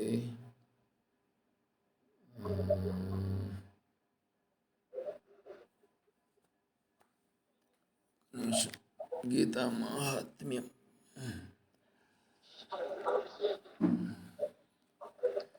గీతా మే పరమా విద్య బ్రహ్మరూప న సంశయః. గీతా మే పరమా విద్య, గీతా మే పరమా విద్య బ్రహ్మరూప న సంశయ. మీరు అడిగిన దానికి చెప్తున్నాను చూడండి. ఇది ఈ శ్లోకం విన్నారా మీరు ఎప్పుడన్నా? లేదు సార్, ఏం లేదు. సరే, గీతా మే పరమా విద్య బ్రహ్మరూప న సంశయ. దానినే ఇంకొక రకంగా చెప్తాను చూడండి. గీతా మే పరమ అవిద్య, గీతా మే పరమ విద్య, గీతా మే పరమ అవిద్య. అది అంటే మీ గీత పరమా విద్య, గీతతో సమానమైన విద్య అనేటువంటిది ఇంకొకటి లేదు, ఇంకొకటి లేదు. దీన్ని పట్టుకుంటే అడిగిపోతావు నువ్వు. బ్రహ్మరూప, బ్రాహ్మీ స్థితిని నువ్వు పొందుతావు. అంటే ఇప్పుడు వీడు బ్రాహ్మీ స్థితిలో ఉన్నాడా? వీడు బ్రాహ్మీ స్థితిలో లేడు. బ్రాహ్మీ స్థితిలో లేనటువంటి వాడు భగవద్గీతను పట్టుకొని బ్రాహ్మీ స్థితిని పొందుతాడు. బ్రాహ్మీ స్థితిని పొందినాడు ఇప్పుడు ఒకడు. వాడికి ఇప్పుడు భగవద్గీత ఏమవుతుంది? ఇప్పుడు అవిద్య అవుతుంది. విద్య అవుతుంది. ఇప్పుడు అవిద్య అవుతుంది. ఇప్పుడు విద్య కాదు. ఎందుకంటే విద్య అంటే ఏం చేయాలా? నీకు తెలియజేసి నిన్ను మార్గదర్శనం చేసి నిన్ను ఒక స్థితికి తీసుకుపోవాలి, మార్గదర్శనం కావాలి. ఇప్పుడు వాడు బ్రాహ్మీ స్థితికి ఆల్రెడీ ఏ స్థితి పొందాలనో ఆ స్థితిలో ఉన్నాడు వాడు. ఇప్పుడు ఇంకా దాని అవసరం ఉందా? లేదు. అవసరం లేదు. అప్పుడు అది అవిద్య అవుతుంది. కాబట్టి భగవద్గీత అది అది ఎట్లా ఉంది అంటే ఇక్కడ అవిద్యలో ఉండేటువంటి వాళ్లకు మార్గదర్శనమై ఉంది. బ్రాహ్మీ స్థితికి చెందిన తర్వాత అది అవసరం లేకుండా పోతుంది. అయితే ఇప్పుడు వాడికి అవసరం లేదు, కానీ ఎవరికి? బ్రాహ్మీ స్థితిలో ఉండే వాడికి అవసరం లేదు. ఆ బ్రాహ్మీ స్థితికి చేరుకోవాలనుకునే వాళ్ళకి అవసరం. కాబట్టి వాళ్ళు వచ్చి అడిగారని అనుకోండి, వాళ్ళకి ఏం చేయాలి? ఇప్పుడు ఆ ప్రమాణాన్ని సూచించి చెప్పాలి వాళ్ళకి. అర్థమవుతుందా? అర్థమైంది సార్. దీన్ని మీరు అడిగినారు చూడండి ప్రశ్న. దీన్ని ఉపనిషత్తుల్లో ఈ ప్రశ్న ఏముందంటే శాస్త్రము వలన ప్రయోజనం ఉందా? దీన్ని మాట్లాడితే ఎట్లా చెప్పాలంటే శాస్త్రము నియమ విధియ, అపూర్వ విధియ, పరిసంఖ్యా విధియ. అంటే శాస్త్రాన్ని అధ్యయనం చెయ్యాలనా, చేసి తీరాలనా? ఒకటి. రెండు, ఆత్మతత్వం అనేది ఉంది. ఆత్మతత్వముని తెలుసుకోవాలనా? ఎందుకు తెలుసుకోవాలా? ప్రశ్న అర్థమైందా మీకేమన్నా? అర్థమైంది సార్. మీరు అడిగిన ప్రశ్న, ఈ ప్రశ్న రెండు, ఇవన్నీ ఒకే కోవకు చెందినటువంటివి. సరేనా గారు? అర్థమైంది. ఈ ప్రశ్నలకు కూడా సమాధానం అక్కడే నేను చెప్పినట్లు అయ్యింది. కాబట్టి దాన్ని ఇంకా కొద్దిగా లోతుగా పోవాల్సి వస్తుంది. అక్కడ లోతుగా సమాధానాలన్నీ చెప్పడం జరిగింది. సార్, సరే, ఇక్కడ నా డౌట్ ఏంటంటే సార్, ఇప్పుడు శ్రీకృష్ణుడు అర్జునికి చెప్పినాడు అని చెప్పినారు కదా, గీతోపదేశం చేసినాడు అన్నప్పుడు అక్కడ అర్జునుడు అంటే ఒక మనసే కదా, కృష్ణుడు మనసుకి చెప్పినాడా, లేకపోతే లోకం ఉంది లేదని ఇప్పుడు చెప్పారు కదా, లోకం ఉందా ఎట్లా వచ్చింది అని అడిగారు కదా మీరు, అని ఇప్పుడు చర్చ జరుగుతుంది అన్నారు కదా. అలాంటప్పుడు శ్రీకృష్ణుడు ఎవరికి చెప్పినట్టు, లోకానికి చెప్పినట్టా లేదంటే మనసుకు చెప్పినట్ట, మనసు సృష్టించిన లోకంలో ఉన్న వారికి చెప్పినాడా, లేకపోతే ఎలా అని అది అర్థం కాలేదు. ఇప్పుడు ఈ ప్రపంచం ఒకటి ఉంది, ఈ ప్రపంచంలో నేనున్నాను, నేను భగవంతుణ్ణి కూడా తెలుసుకోవాలి అనుకునేవాడు ఒకడున్నాడు. అట్లాంటి వాడికి శ్రీకృష్ణుడు ఒకడున్నాడు. ఆ శ్రీకృష్ణుడు అనేటువంటి వాడు ఈ జగత్తును సృష్టించినాడు, ఈ సృష్టిని పరిపాలిస్తున్నాడు. ఆయన ఈ సృష్టిలో ఉండేటువంటి వాళ్ళందరికీ ఇచ్చేటువంటి వాడు, ఏమడిగితే అది ఇచ్చేటువంటి వాడు. ఆయన గొప్పవాడు. కాబట్టి వీళ్ళందరికీ ధర్మంగా ఉండడం కొరకు శ్రీకృష్ణ పరమాత్మ మార్గనిర్దేశనం చేశాడు. అందుకొరకు అర్జునునికి చెప్పాడు. అర్జునునికి చెప్పింది నాకు కూడా ఇప్పుడు ధర్మాన్ని పాటించేదానికి ఇక్కడ నాకు మార్గదర్శనం చేస్తూ ఉంది. ఇది ఒక అర్థం. ఇప్పుడు వీడి దృష్టిలో ఏముంది? వీడికి ప్రపంచం ఉంది. ఆ ప్రపంచంలో ప్రపంచాన్ని సృష్టించిన వాడు శ్రీకృష్ణ పరమాత్మ. ఇదంతా ఉంది వీడి స్థితి. అదే ఇంకొంచెం పెద్ద స్థితి అయినాడు, పరిపక్వత చెందినాడు. పరిపక్వత చెందిన వాడి యొక్క స్థితి ఏమిటంటే, అయ్యా అర్జునుడు ఉన్నాడో, శ్రీకృష్ణుడు ఉన్నాడో, యుద్ధం జరిగిందో, యుద్ధం జరగలేదో, ఒకవేళ యుద్ధం జరిగినా దానివల్ల నాకేం ప్రయోజనం? దానివల్ల నాకేం ప్రయోజనం? ఇప్పుడు యుద్ధం జరిగితే వాళ్ళు కొట్లాడుకున్నారు, వాళ్ళు చేసుకున్నారు, వాళ్ళు రాజ్యాన్ని పొందినారు. ఆ రాజ్యాన్ని పొందినోడు లేడు, రాజ్యాన్ని పోగొట్టుకున్నాడు లేడు. ఇప్పుడు దానివల్ల నాకు ఇప్పుడు ప్రయోజనం లేదు. దీని నుంచి నాకేంటి మార్గదర్శనం అంటే అనేటువంటి తను వాడు. కూడా ముందు ఈ స్థాయి నుంచే కదా పై స్థాయికి వెళ్ళాడు. ఆహా, ఈ స్థాయి భగవంతుని గురించి తెలుసుకోకముందు కూడా మాట్లాడతాడు ఈ మాట. భగవంతుని గురించి తెలుసుకున్న తర్వాత మాట్లాడే విధానం వేరుగా ఉంటుంది. సరే. భగవంతుని గురించి కొద్దిగా ధర్మపరంగా చూసినప్పుడు భగవంతుడు ఉన్నాడు అని తెలుసుకున్న తర్వాత ఆ తర్వాత మాట్లాడే విధానం కూడా ఇది వస్తుంది.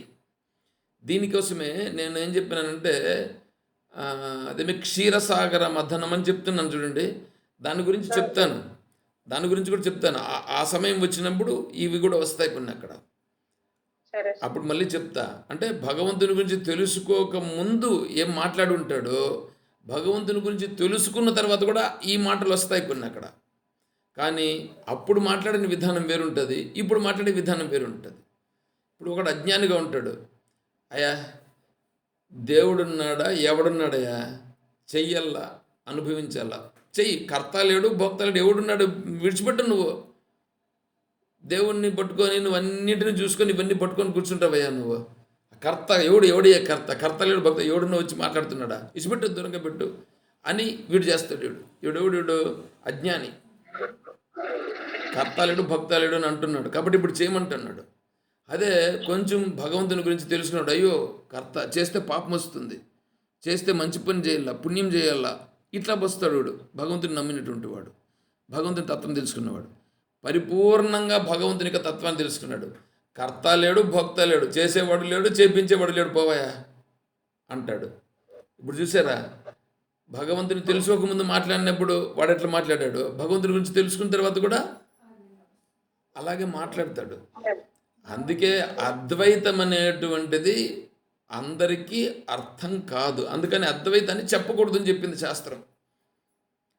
చెప్పకూడదని శాస్త్రం చెప్పలేదు, ఈ మధ్యలో ఉండేటువంటి వాళ్ళు కొంతమంది చెప్పారు. ఎందుకంటే ఇప్పుడు మీలాంటి ప్రశ్నలు అడిగినారని అనుకో, వీళ్ళకి చెప్పేదానికి వీళ్ళ బుర్ర అంత పరిపక్వత చెంది ఉండదు.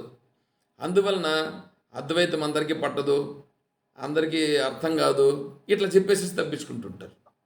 మీరు ఏ ప్రశ్న అడగవచ్చు, ప్రశ్న అడిగేటప్పుడు ఏ ప్రశ్న అయినా సరే అడగవచ్చు. ఎందుకంటే ఆ ప్రశ్నలకు సమాధానం వీడు చెప్పలేకపోతే, వీడు ముందుకు పోతూ ఉంటే ఆ ప్రశ్నలో వీడికి మళ్ళీ ముందర వస్తే వీడు ఇప్పుడు అక్కడ తగులుకున్నట్లయితుంది. అందుకని బాగా మనం విచారం చేసి తెలుసుకోవాల్సి వస్తుంది అన్నమాట. సరే, మనకు సమయం కూడా అయ్యింది. ఏం చెప్పుకుంటున్నాం ఇప్పుడు ఇక్కడ, శాస్త్రం అనేటువంటిది మనకు ఇప్పుడు శాస్త్రమే ప్రమాణం. శాస్త్రమే అంటే ఒకటి చెప్పాను, రెండు చెప్పాను. ఇప్పుడు ఎవరు అజ్ఞాన స్థితిలో ఉండేవాడికి శ్రీకృష్ణ పరమాత్మ దేవుడు అర్జునుడికి చెప్పినాడు.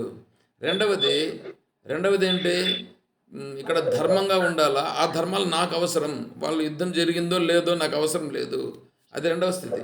మూడవ స్థితి చెప్తానేనండి. ఇప్పుడు నేనున్నాను, నేనే ఆత్మస్వరూపం.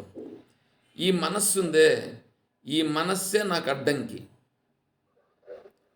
నేను ఆత్మస్వరూపంగా స్థిరపడుటకు నా మనస్సే నాకు అడ్డంకిగా ఉన్నది. ఈ మనస్సు అడ్డంకిగా పోవాలంటే ఆ మనస్సు చేస్తా ఉండే వికారాలన్నింటినీ గుర్తించి ఆ మనస్సే గుర్తించేటట్లుగా ఆ మనస్సుకు చెప్పాలి. అంటే ఈ మనస్సుకే ఇక్కడుండేటువంటి ఈ చైతన్యమే దానికి చెప్తా ఉంది. ఇది నిజమైనటువంటి భగవద్గీత చెప్పడం అని అంటే నాకు నేనే చెప్పుకోవడం, నా మనస్సుకు నేనే చెప్పుకుంటున్నాను. ఇది మూడవ స్థాయి, అంటే ఇది పై స్థాయి. కాబట్టి ఏ స్థాయిలో ఉన్నాడనేటువంటిది వాడి యొక్క మానసిక పరిపక్వతను బట్టి ఉంటుందన్నమాట. అది సరేనమ్మ గారు? అర్థమైంది. ఓకే, సరే. ఇప్పుడు మనం ఎంతవరకు వచ్చినాము? మానసిక స్థాయి. ఆ? అదే సార్, వాళ్ళ మనసు వాళ్ళే ఎక్స్‌ప్లెయిన్ జేసుకోవాలి అన్నారు గదా ఇది ఇందాక. చెప్పినాము. జగత్ సృష్టిత్వం, దీని గురించి వచ్చినాం కదా. రేపు మళ్ళీ మనం మొదలు పెట్టుకోవాలంటే ఇప్పుడు ఎక్కడి వరకు వచ్చినాము? సగుణ దైవీ శక్తి. దైవీ శక్తిం స్వగుణై నిగూఢాం, మూడింటిని గురించి చెప్పి దైవీహేష గుణమయి మమ మాయ అనే కాటికి వచ్చినాం. అదే అవ్యక్తాదిని భూతాన్ని వ్యక్త మధ్యాన్ని భారత అవ్యక్త నిధనాన్యవ తత్రకా పరిదేవన అనేటువంటిది కూడా ఇక్కడ తీసుకొచ్చినాం. భగవద్గీతలో ఇవి ఉన్నాయి. ఈ ప్రమాణాలు, శృతి స్మృతి ప్రమాణాలను తీసుకొని మనం వీటన్నింటినీ చర్చించుకోవాలి. నువ్వు ఏం మాట్లాడినా నీ బుద్ధిగతంగా అనుసరించి ఏదో ఒకటి మాట్లాడడం కాదు, అది కూడా కరెక్ట్గా ఉండాలా. నువ్వు మాట్లాడేటువంటిది శాస్త్రానికి సరిపోయేటట్లుగా కూడా ఉండాలా. నువ్వు ఏది మాట్లాడినా శాస్త్రానికి వస్తుంది, సంబంధపడుతుంది. ఎందుకంటే నీ ఆలోచనలన్నీ ఆల్రెడీ చేసేసారు. ఆల్రెడీ నీకు ఏమేమి ఆలోచనలు వస్తాయి, ఎన్నెన్న రానిలే, ఇట్లాంటి ఆలోచనలు అన్నీ చేసేసారు మహర్షులు. అన్నీ చేసేసి పెట్టారు. కాబట్టి నువ్వు చేసిన తర్వాత నువ్వు మాట్లాడే దానిని బట్టి నువ్వు ఏ రూట్లో ఉండవు అనేటువంటిది తెలిసిపోతుంది ఇక్కడ. కాబట్టి మనం సక్రమంగా దేవుడు ఉన్నాడా, ఉంటే ఎలా ఉన్నాడు అని అడిగేటువంటి దానికి సమాధానం మనం చెప్పచ్చు. దేవుడు ఉన్నాడా, ఎలా ఉన్నాడు, దీనికి సమాధానం చెప్పలేం. ప్రశ్న అదే. అర్థమవుతుందండి? మాట్లాడితే వాడు మాట్లాడే మాటలు తెలిసిపోతుంది వాడు ఎట్లా మాట్లాడుతున్నాడు అనేది. అంటే వాడి ఉద్దేశంలో అది లేదు, నిర్లక్ష్యంతో ఎందో మాట్లాడినట్లుగా ఉందన్నమాట. కాబట్టి తెలుసుకోవాలనే దృష్టితో మాట్లాడుతున్నాడా, దాన్ని వేరే దృష్టితో మాట్లాడుతున్నాడు అనేది వాడి మాటలను బట్టి తెలిసిపోతుంది. దీన్నంతా ఆల్రెడీ మహర్షులు చెప్పేస్తున్నారు. వీటినన్నింటిని కూడా ఎట్లా ఉంటే ఏంటనే విషయాన్ని మహర్షులు ఆల్రెడీ చెప్పుకున్నారు. మనం ఆ మార్గంలో పోతున్నాం.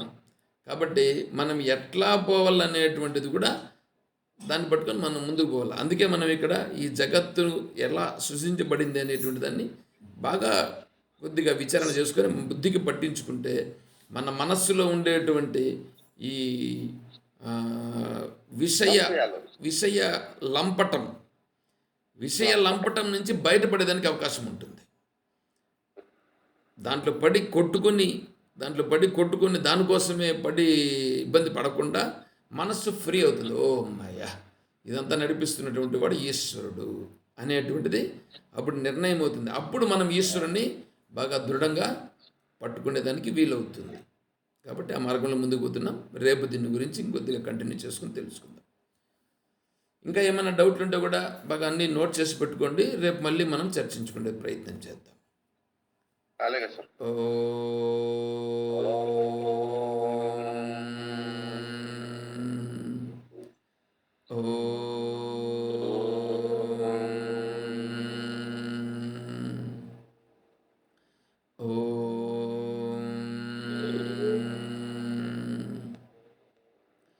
ఓం అసతో మా సద్గమయ,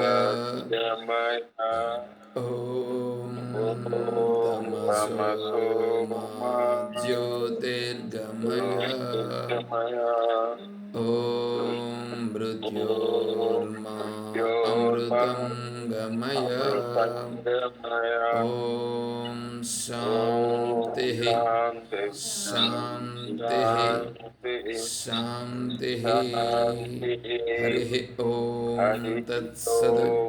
ఓం సర్వం శ్రీ సద్గురు చరణారవిందార్పణమస్తు. ఓం జై బోలో శ్రీకృష్ణ పరమాత్మ की, జై బోలో గీతా మాతా की, జై బోలో భక్త మండలి की. హర నమః పార్వతీ పతయే. హర హర మహాదేవ శంభో శంకర. జై సీతారాం. హరి ఓం తత్సత్. ఓం హరి ఓం.